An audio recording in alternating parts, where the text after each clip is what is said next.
Соңғы арада татар блогерлар шәнлеге жанланып китте. Моңа дәлил шушы көннәрдә Мәскәү татар штабы тарафыннан үткәрелгән блогерлар форумы. Тулырак киләсе язмада. Татар яшьләре штабы 2020 елның апрелендә барлыкка килә. Аның төп максаты Мәскәүдә татар телен һәм мәдәниятын саклау.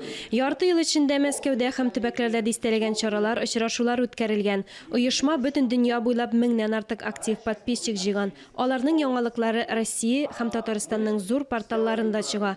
Чарада сәясәт, җәмәгать эшчеләре, мәдәният хезмәткәрләре чыгыш ясады. Соңгы 7-8 ел бик зур игътибар хәзер бирәбез социаль челтәрләргә.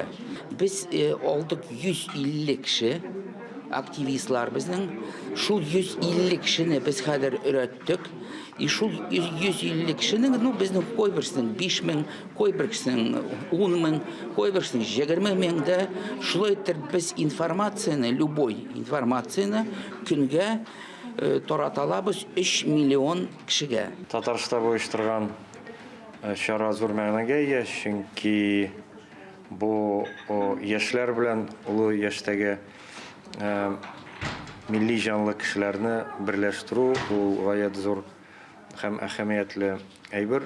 Хәзер инде гәзит укымый кеше, хәзер күбрәк интернетта, хәтта пенсионерлар, карт кешеләр шуңа күрә.